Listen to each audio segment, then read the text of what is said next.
don't want to enjoy life there, but, like, it's just sad. Like, I don't know. No, that's a rehabilitation. See, that's how jail is supposed to rehabilitate people. But I don't need to be rehabilitated. Like, I don't need that. No, not you. Like, I know you don't. This is not a fresh accident either. She's been here for a while.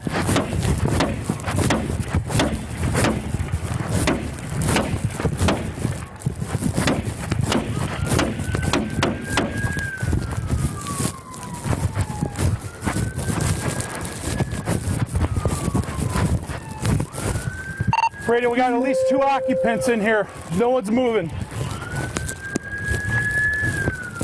Oh my God. Oh my God. Times 3, guys. Radio, 3 occupants. 3 voices on a radio. A building. A wall. A car traveling at nearly 100 miles an hour with no evidence of braking. 2 young men who went out that morning and never came home. And a teenager at the wheel who walked out of a hospital and then a courtroom, telling the world she remembers nothing.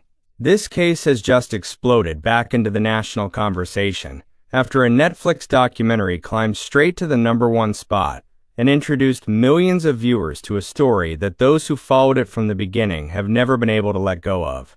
And tonight, we are not letting it go either.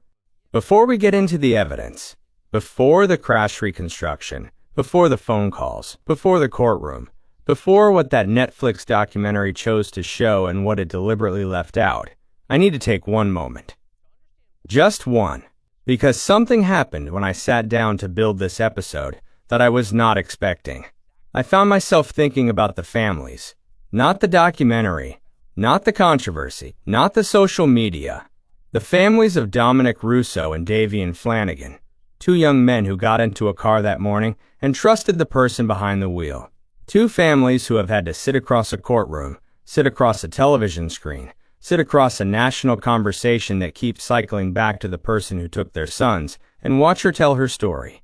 I think about what that costs. I think about it every time I open a case like this one. And I think about my own parents, taken from me when I was young, and a case that the system moved on from before I was old enough to fight for them. That is why this channel exists. Not for clicks, not for trends, for the people who deserve to be more than a detail in someone else's documentary. If you are new here, welcome. Subscribe right now, because what we build in this community is different from what you will find anywhere else. We stay in the room. We ask the full question. We do not leave until the story has been told, the way it deserves to be told. And if you have been here, you already know. Thank you for being here. Thank you for showing up for this work. If this community means something to you, hit that like button right now before we go any further. It costs you nothing, and it tells me everything. Now, let's talk about what really happened on the morning of July 31st, 2022, in Strongsville, Ohio. The call came in just after 6 in the morning. A passing motorist. A car embedded in the wall of a building. Visible structural damage. The vehicle, described as severely destroyed. What first responders found when they arrived was beyond what that initial call had prepared them for. Radio communications from the scene tell part of the story on their own. At least 2 occupants. Nobody moving. A vehicle that had not simply struck a wall, but had been split apart by the force of the impact. Debris was scattered across a 70-foot radius. A fragment of the car was later recovered from the roof of the building itself. 3 people had been inside that Toyota Camry. 20-year-old Dominic Russo, 19-year-old Davian Flanagan, and 17-year-old Mackenzie Shirilla behind the wheel. None of them were conscious when responders reached the scene. Expert crash analysis would later determine that the vehicle had been traveling at close to 100 miles per hour at the moment of impact. There was no indication of braking. Not a reduction in speed. Not a last-second reaction. Nothing. Surveillance footage from cameras in the area had captured the Camry in the moments before the crash. One camera recorded the collision itself. Dominic Russo and Davian Flanagan did not survive. Shirilla, despite being at the physical center of the impact, was airlifted to hospital with serious injuries. She had been wearing her seatbelt, something first responders credited with keeping her alive. The other occupants had not been wearing theirs. And while Shirilla was in surgery, An officer was walking into a hospital waiting room to tell her family what had happened. That their daughter had been driving. That the two young men with her had not made it. That neither of the families had yet been fully identified. At that point, her family knew one of the victims only by a nickname, not his full name. It was the beginning of a case that would take 2 years to reach a verdict, and that has not stopped being contested since. As investigators worked the scene and began piecing together what had happened, a picture emerged that complicated any straightforward narrative of accident. Inside the vehicle, alongside Shirilla's personal belongings, investigators recovered baggies containing mushrooms and marijuana, a scale with suspected drug residue, cash, a vape pen, and a bong. Toxicology results, however, told a more nuanced story.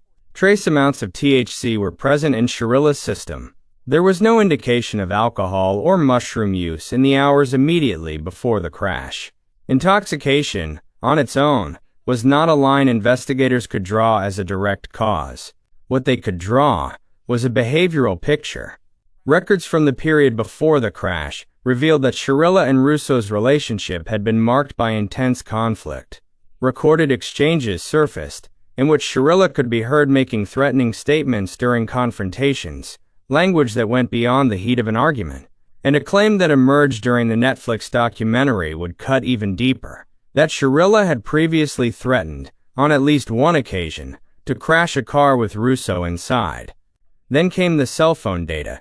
Prosecutors pointed to location records placing Shirilla at the same site as the crash in the days prior to July 31st. Their argument was direct. She had visited that location beforehand. That the crash was not a moment of sudden crisis, but something she had already mapped out.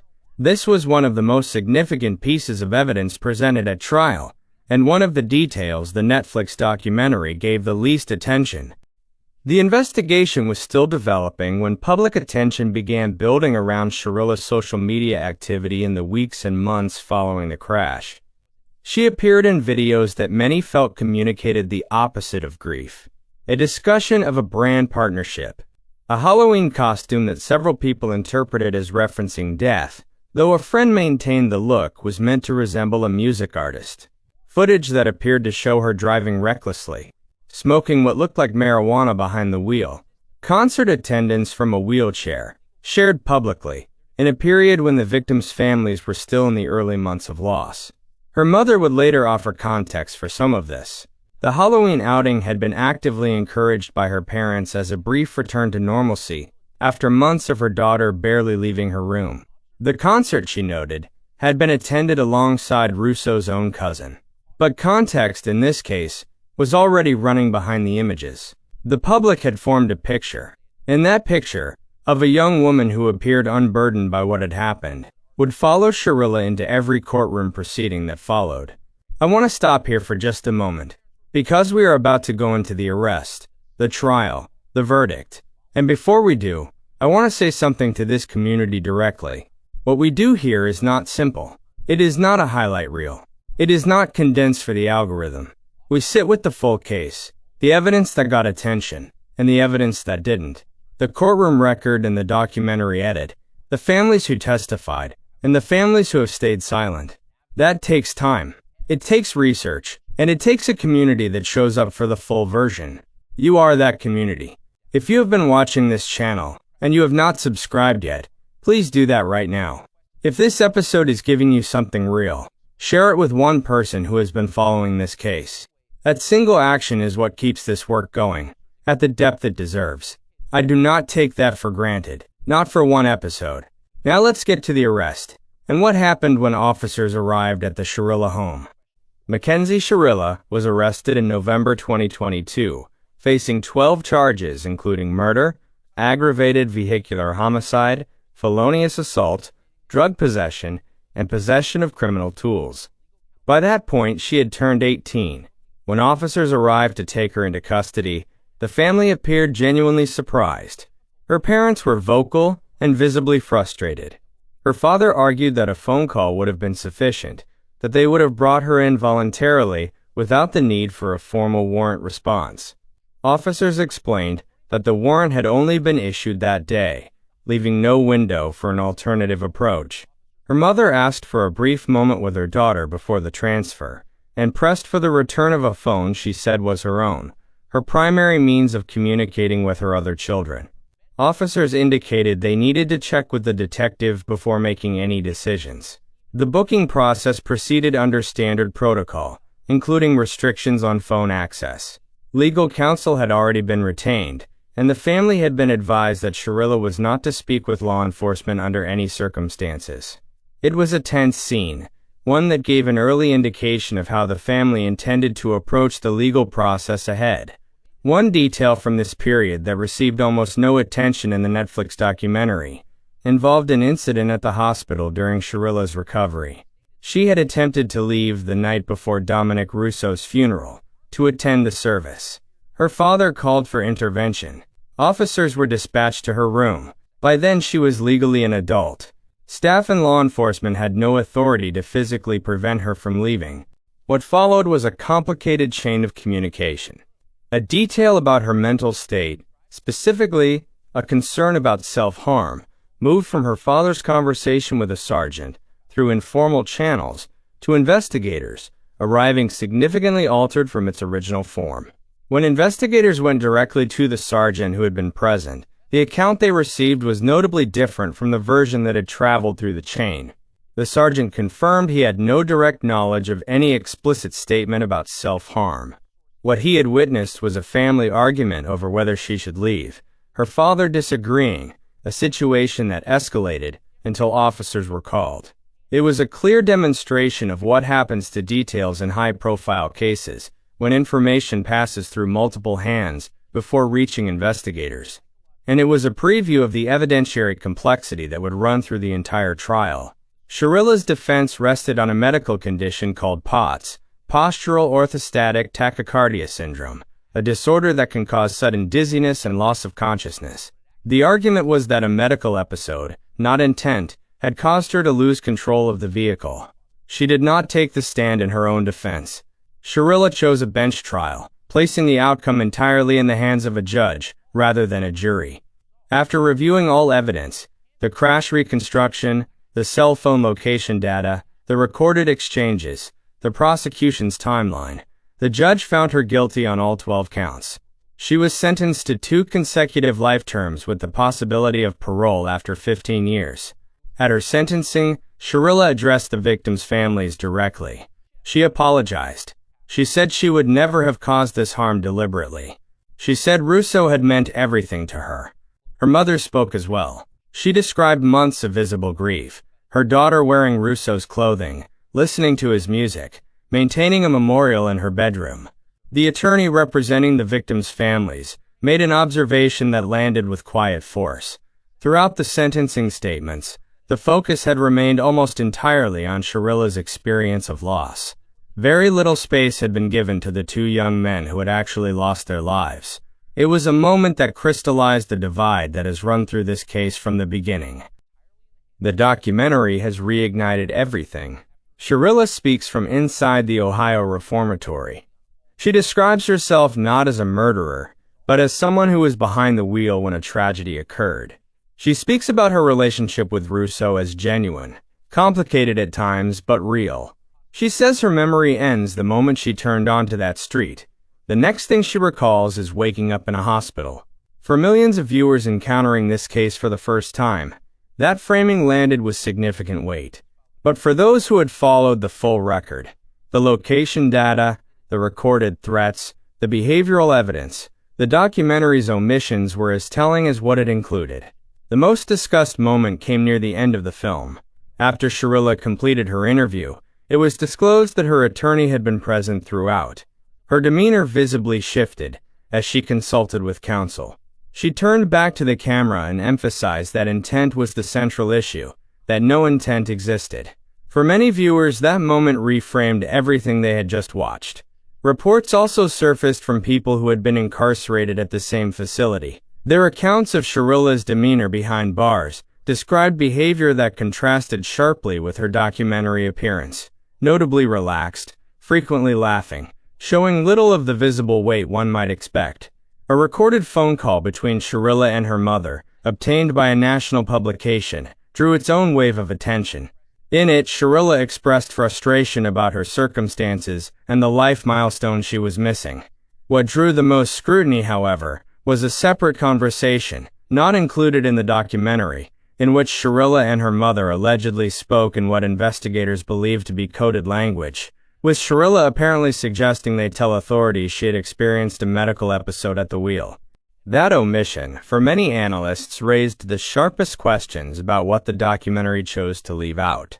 The ripple effects have extended beyond Shirilla herself. Her father, a teacher at a Catholic school in Cleveland, was placed on administrative leave following the documentary's release after complaints surfaced, including criticism of comments he had made in the film expressing a permissive view toward teenage marijuana use. The school communicated with parents directly, citing concerns about judgment, and indicating an internal investigation was underway. He spoke publicly about the suspension, maintaining that his words had been taken out of context by the editing process, and that he had no knowledge of his daughter using substances while driving. All appeals filed on Shirilla's behalf have reportedly been denied. Her family continues to pursue what they believe is the truth. According to the Ohio Department of Corrections, Shirilla could become eligible for parole consideration as early as 2037, when she would be in her early 30s. The sentencing judge made clear that early release is far from guaranteed. Here is what I keep coming back to. Dominic Russo was 20 years old. Davian Flanagan was 19. They got into a car that morning. They trusted the person behind the wheel the way you trust someone when you are young, and you believe that the worst things happen to other people. They did not get a documentary. They did not get an interview. They did not get to sit in front of a camera and tell the world who they were and what they wanted from their lives. Their families got a courtroom, a verdict, and then a Netflix documentary that put the person convicted of taking their sons back on a screen in front of millions of people, framed in many ways as the person the story was about. I understand why that documentary was made. I understand the audience it was made for. And I understand that contested cases generate conversation, and conversation generates views, and views generate revenue. But I need this community to hold both things at once. The conversation the documentary started, and the two young men, that conversation is too often happening around rather than for. That is the work we do here. We do not let the frame become the story. We go back to the evidence. We go back to the families who were left behind. We go back to the questions that got edited out, and we stay until we have given those questions the space they deserve. If this episode gave you something real, if it made you think differently about what you watched on Netflix, if it put pieces together that the documentary left scattered, please share it. Not for the algorithm, for Dominic and Davian, for the families who have been fighting to keep the full truth in the room. And if you are not subscribed yet, please subscribe now. This is the kind of work that only exists if this community grows. Every subscriber is a signal that depth matters, that victims matter, that the full story matters. I read every comment on this channel. I will be in the comments tonight. Tell me, after everything you now know, do you believe the documentary told the truth, or do you believe it told a version of it? I want your honest answer. I'll see you in the next one.